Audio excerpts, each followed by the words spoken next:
sometimes controversial, always politically incorrect, and pro-life without exception, without compromise, and without apology. It's the Pro-Life America podcast with your hosts, Sarah Waits and the president of Life Dynamics, Mark Crutcher.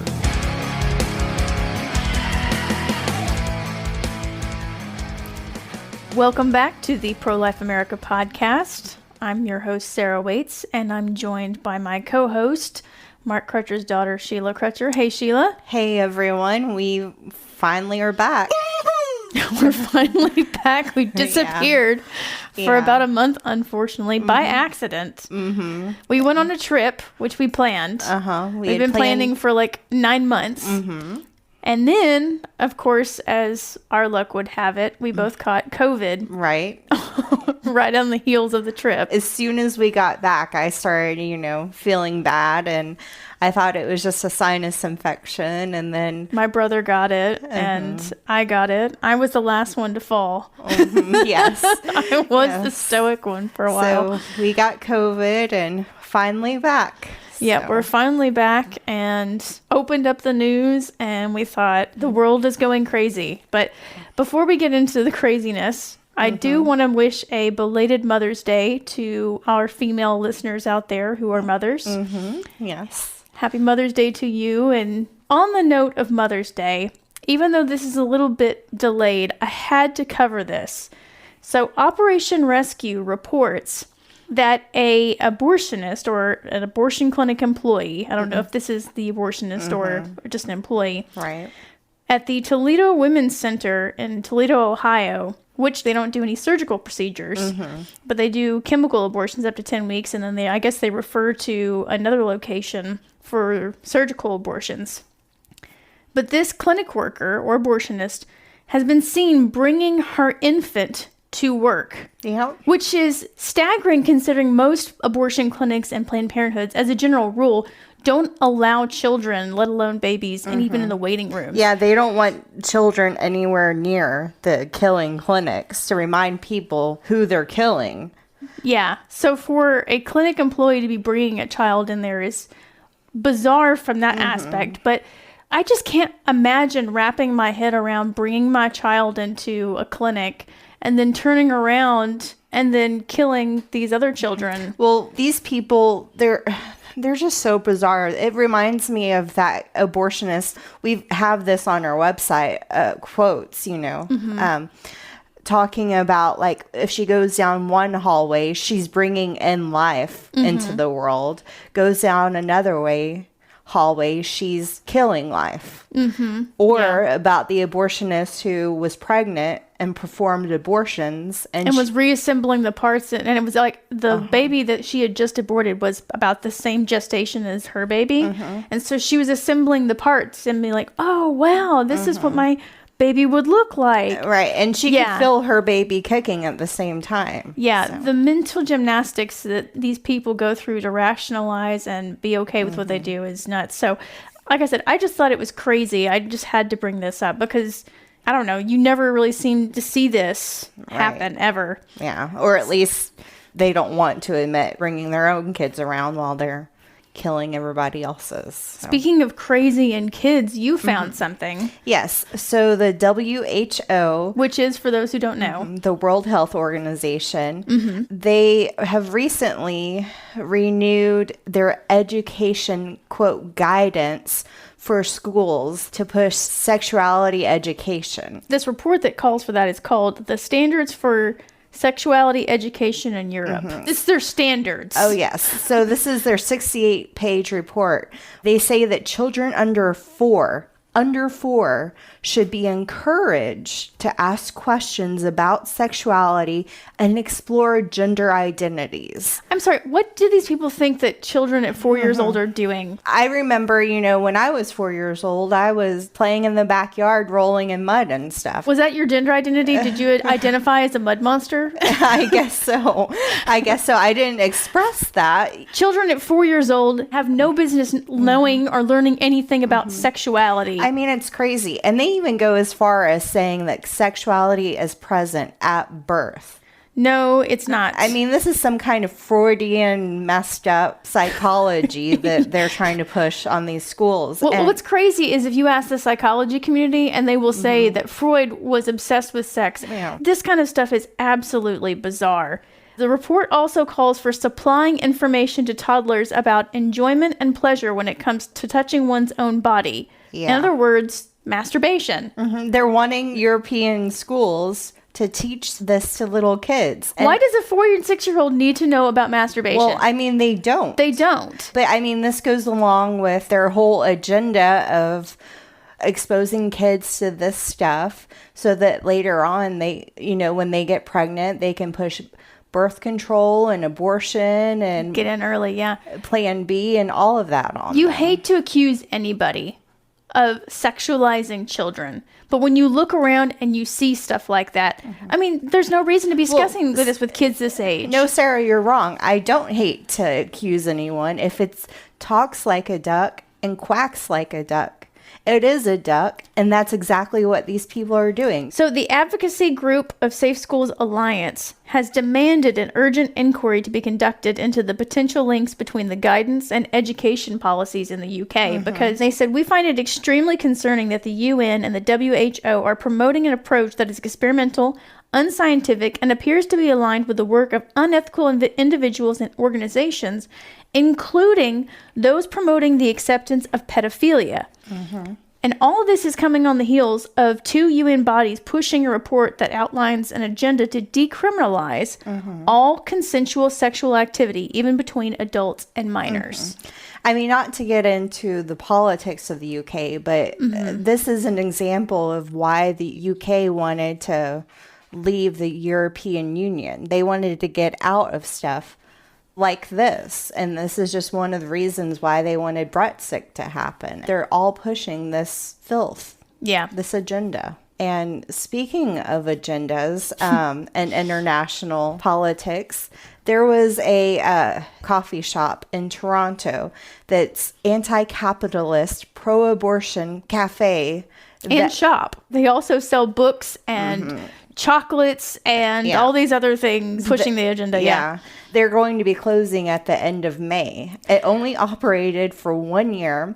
The owner called it an amazing experience and said that the, quote, lack of generational wealth / seed capital from ethically bankrupt sources left the owner unable to weather the quiet winter season or to grow in ways needed to be sustainable longer term. I see the owner pointing the fingers, but I was reading this article about this cafe, which it said had been irritating conservatives and libertarians, but I'd never heard of these people. Right. And I love coffee. Well, this is in Canada. Yeah, true. Yeah. But according to Gabriel Sims Fewer, who opened the cafe, that when the shop opened, he hoped to grow the business into a worker-owned and operated co-op where every employee was paid the same and all business decisions were made by the staff.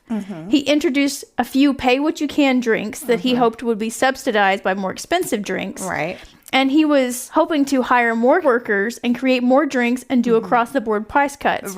All I'm hearing is increase an amount of staff who all get paid the same, increase in the number of ingredients and supplies that are needed, so increase of all these costs, but lower prices across the board. Well, no wonder they're going out. Well, nobody wants to go to a coffee shop to be yelled at about anti-capitalism and pro-abortion stuff, and I think a lot of businesses are finding out right now, because you're seeing backlash for some of these other things, such as the Anheuser-Busch Dylan Mulvaney beer cans, that companies can get too political, that people can get tired of stuff being shoved down their throat.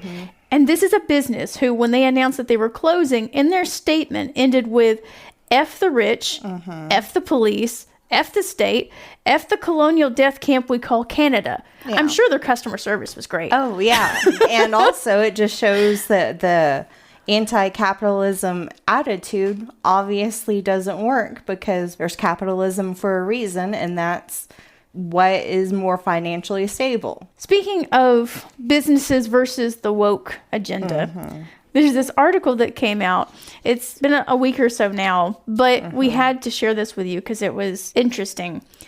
So a nonprofit organization called As You Sow, which is focused on promoting what they call corporate and social responsibility, which sounds innocuous sought to persuade Coca-Cola investors to issue a, quote, report on risk due to restrictions on reproductive rights, which would require investigation into, quote, potential risks or costs to the company caused by basically operating and selling in states where, they have pro-life laws. Right, because after the overturning of Roe versus Wade, all these abortion advocates and the abortion lobby came out and were like, oh, if states prohibit abortion, it's going to just turn to pure chaos. It's going to... Women are going to be falling over in the streets dying. Yeah. So it's going to be horrible, blah, blah, blah. Well, Coca-Cola is based out of Georgia, Atlanta, Georgia specifically.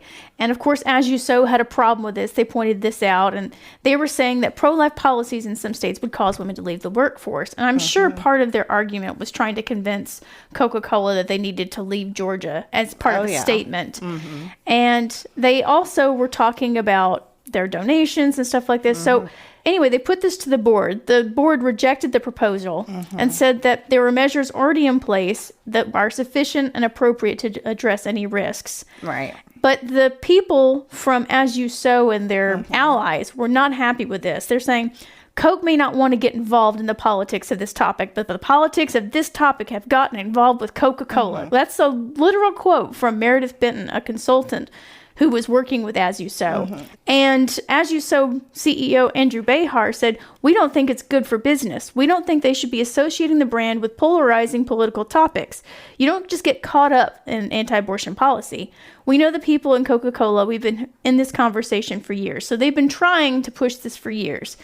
And all of this smacks kind of like the Hollywood call to boycott Georgia. If you remember from a year or two ago, they're like, we're going to leave Georgia. We're not going to do any filming here because of how they treat women. Women are going to be falling over dead in the streets. Because of their abortion policies. They sent out this threatening letter and nothing came of it, really. Right. I think there was one filming that didn't wind up happening in Georgia, but they weren't committed anyways. Right. And so it looks like Coca-Cola is staying out of abortion politics by not doing the survey and going along with it. It looks like that, but if you don't know anything about Coca-Cola, Coca-Cola is a partner with USAID and the Bill and Melinda Gates Foundation and what's called Project Last Mile. Now, if you don't know anything about USAID and Bill and Melinda Gates, go listen to episode 129 where we talk about how population control and eugenics efforts have been disguised in aid, especially in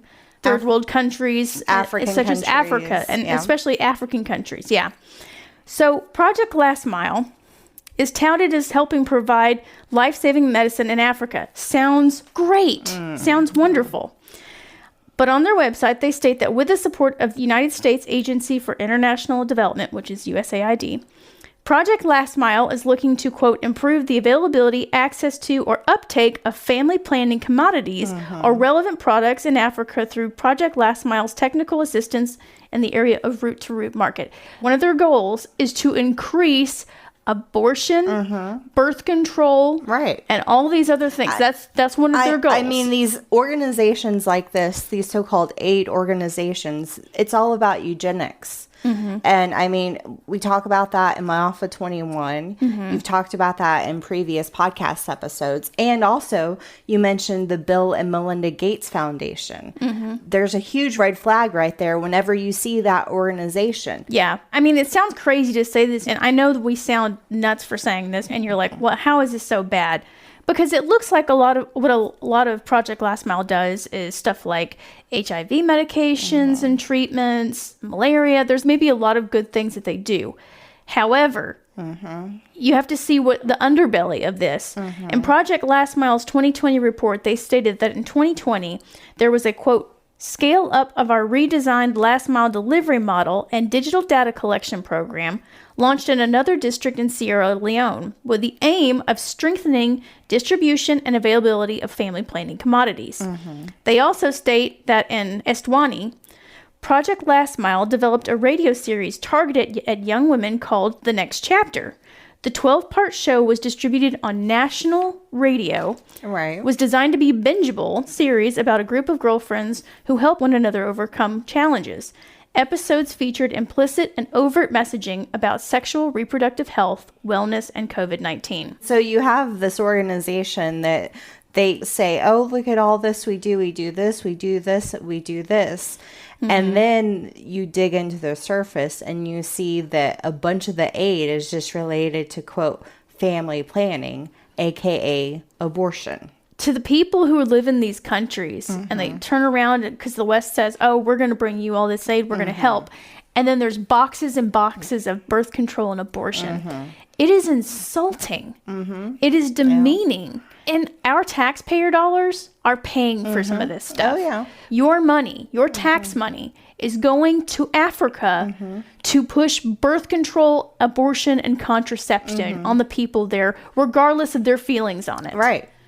Exactly. It's being shoved down their throats. And so on the surface, you have Coca-Cola saying we're not going to get involved in this issue, but yet they have a long history of being involved and supporting eugenics and abortion through these organizations. And I'd like to think that Coca-Cola has no idea about this. No. But yeah. And also another grant that they give is to the Bill and Hillary Clinton Foundation. Oh, really? Yes. And I mean, just like the Bill and Melinda Gates Foundation, they're huge eugenicists who push all these so-called aid to these third world countries, and what they're really doing is just trying to get rid of these people.